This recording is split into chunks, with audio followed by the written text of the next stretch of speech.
All right, today we're going to go over how to properly fit equipment onto your dog. The first piece of equipment we're going to go over today is the slip leash. Make sure when you're putting the slip leash on your dog, you open this loop wide enough to fit over your dog's head. When you're putting this on, make sure that it is in the shape of a P when it is facing you. So P for puppy, and your dog should be seated in front of you. When I put this on, I want it going right behind his ears and underneath his jawline. I'm going to move this ring to the back of his neck, and with some tension, I'm going to slide the locking mechanism down. When I release that tension, the leash should not open and it should not slide down his neck. Good boy. When I take it off, I'm going to apply a little bit of tension to the leash, press that locking mechanism, slide it up, and take it right off. Good boy. Cut.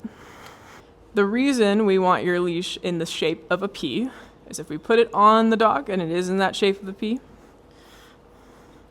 when you apply pressure, that leash is going to slide in and out of that ring. It's going to release the pressure when you release the pressure. If we do it the opposite way,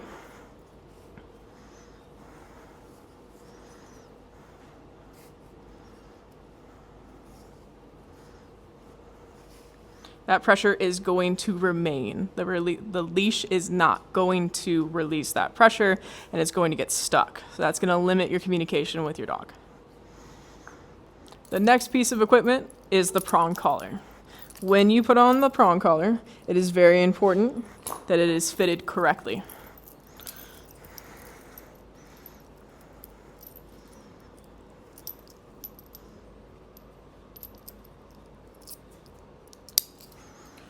The buckle should be on the underside of the dog's neck or the dog's chin.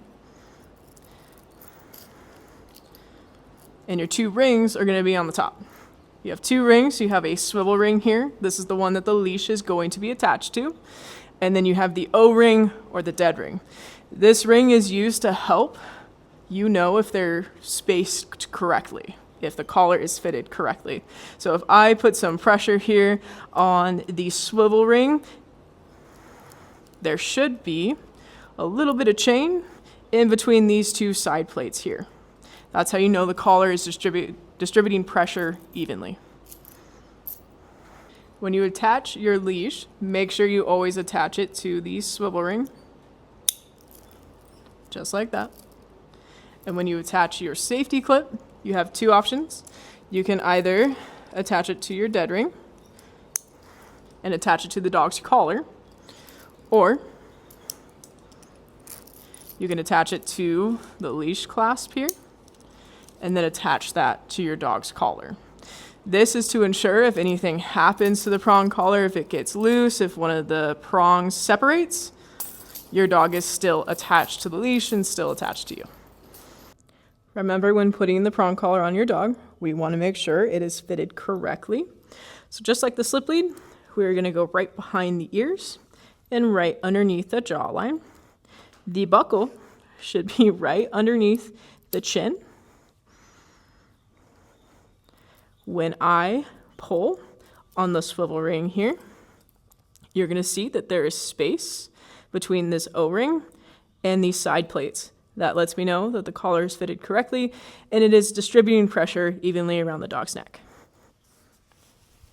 When I attach my leash, it is going to go on that swivel ring. And when I attach the safety clip, I again have two options. I can go to the dead ring, into the dog's collar, or I can go from the leash clasp here to the dog's collar. This again ensures if this, for any reason, comes off, I am still attached to my dog.